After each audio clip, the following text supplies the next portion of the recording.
Yep, so Mike's going to be taking us on a little tour around the venue here so you guys can see what's going on as we do an Elgato room tour. Are we live? Are we good? We are live. Yeah. You can hear me now? Oh, yes. Yes. Okay, so they really have not given me any instruction with this, so we're going wild. So join me. And as you saw in the intro, it kind of looked like a warehouse, but in fact, it is an absolute masterpiece. We see Roger Brown running away as soon as the camera comes on, but we're going to find him shortly. So Elgato have provided literally everything for us. They're so good. Remember, it's ZZ-Team Echo for their website to buy everything. But let me take you to my room first before we go and get into the fancy stuff.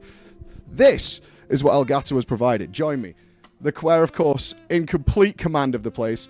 Well, we've got the Elgato Wave, the XLR, and the Facecam Pro, and the key lights, everything here, and of course the Secret Lab stuff, which is what we'll get to shortly. So this is the little room they've made for me, because of course all the casters here are streamers, and so they have to do their work while they're here, and it's Elgato that not only provides for the players, but for everybody else. Over here, we've got a wonderful seating area, which is where we're going to be doing sit-down interviews with all the players every day. We know the Echo players often don't want to sit with us and talk, but they're doing it this time. We promise you we will have an interview nearly all the time. Let me show you where the rest of the casting team are, where we're going to be chilling. And that is going to be in here. So a quick look around this corner. You can see we've got our wonderful Daisy here, who's coordinating all the social media stuff. But as you can see, across the entire room, everybody is Elgatoed through the roof. Massive thanks. And all this high quality stuff that you'll see from the players and from the casters, all provided by them, along with the Starforge PCs, which has all been provided. But that's not the important thing, guys. Come with me as we step foot into the production. Now, this is where you will see all the things. They also have the only aircon unit, which is a kind of a scam. But here we are. Ladies and gentlemen, I would like to introduce you to the brains behind the Echo operation. If you two could just move. It's the Stream Deck. As you can see, the many, many Stream Deck and Stream Deck XLs, which actually operate this entire production from start to finish. It is RGB'd out the wazoo, and genuinely the brains behind the production. Mitch, Preheat, and you watched that amazing Echo trailer produced by him. Absolutely fabulous, and I mean, it's been watched so many times. Like, the trailer alone got more views than most people's interesting videos on 10.2. So very proud of what Mitch did there. And of course, Sam, Big Cheese. Both of these are head of production here, and Sam is the one who has been here for. You guys have been here for nearly 3 weeks, putting stuff together, cabling this whole place up, and making it ready. Thanks to ESA for providing this place. Anything to say about this? You guys can't function with this. In fact, I saw you tweeting out about we need bigger Stream Decks, because you're using how many? I think we've got in total in the building, I think we have about 30 Stream Decks, and they're all being used. We're using 3 Stream Deck Pluses in here and three Stream Deck Pluses in your room. But what we would really love is just a bigger one. So we've been tweeting at the head of Elgato, and also Tom, our rep, is amazing, and they're trying to cook something for us, but we'll just have to wait. But obviously, thank you to them for providing such amazing equipment that lets us just do this show. Couldn't do it without them. It's not a lie. They literally can't do it without them. Some of the macros these guys have programmed into here is so complex. They do everything from the audio to all the video scenes. It's not a case of just running OBS, running here and making things work. It's all. I mean, there's a lot of flickering going on there, though. Okay, production appears to be on fire. Let's move on. Thank you, guys. Well, of course, none of this remotely is even possible without the people behind the keyboards who actually make this thing come true. So let me introduce you. Ali, do you want to get a nice wide shot of where the players are going to be? This is the arena. We've actually called it the council because they kind of sit in this monolithic circle like Camelot or something. And it's pretty extraordinary. But all the players are kitted out. And of course, we've got everybody's favorite streamer here, the shit stirrer himself, the king of the tweets, Mr. Gingy. Anything to say to the guys about this race? I just want to say that I hope everyone's going to enjoy this race. So first, I have a really good feeling about this one.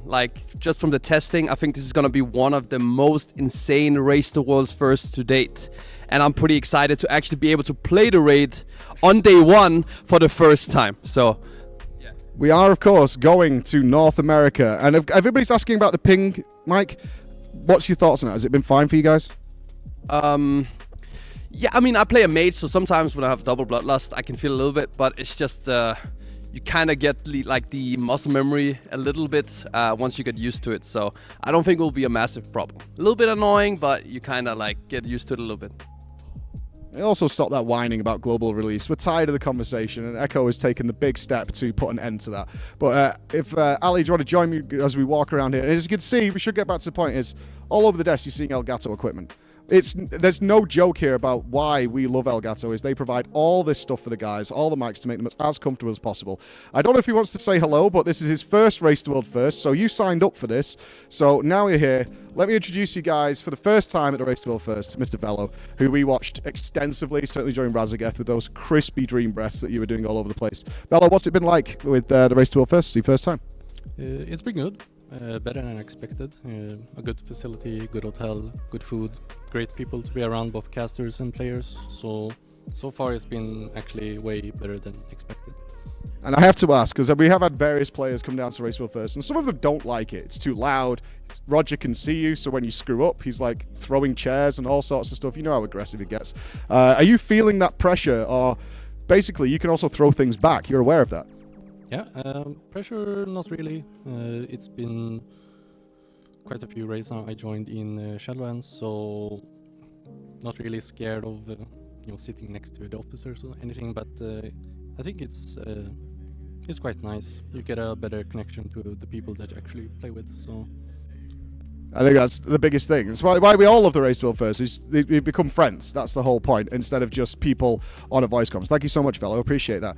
Now, of course, this race would not be anything if it wasn't for the enormous brain trust that's here, except Just Wait, who decided to get COVID on the way here. Absolute failure of a human being. So just forget about him as he's locked in a hotel room. But we do have, of course, the Greek miracle himself, the Hunter God. Why are you going to North America, Roger?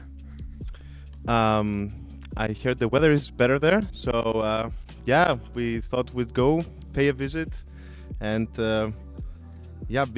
basically travel into the future, essentially. Yeah.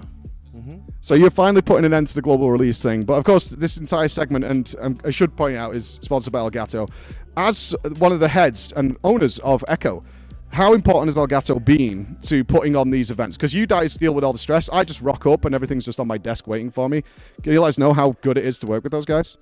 I mean, honestly, half of everything you see in this whole venue, I think, is Elgato. We have the light, the stream deck, the XLR microphone, like everything is just Elgato, and I don't know how our setup would be without it. I mean, you can talk to Scribe as well, because he has to change all the POVs, and he definitely needs a stream deck. So yeah, I would say quite important. Well, as he's just brought up, thank you so much, Roger. We should talk to the boss, even though I can see him dreading me coming over there. He actually sat up for the first time in like 6 hours. Really putting that secret lab chair to the test. Mr. Scribe, the man in charge, the man behind everything.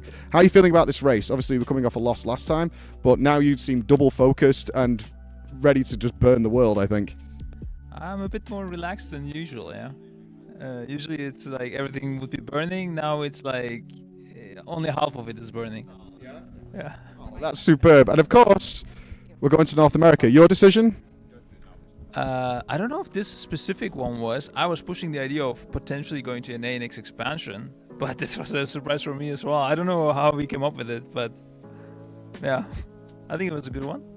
Slight concern Scripe wasn't aware of where the guild was going to raid on and which constant. So, you know, it's unfortunate that you find out now that the leadership isn't aware of which continent the players will play on, but thankfully the players are aware. And of course, everybody else all kitted out fully well Elgato stuff, and we do have mirrors and stuff, and we'll get to talk to them later. Don't worry about it. I just don't want to take up every player's time while we're doing this tour.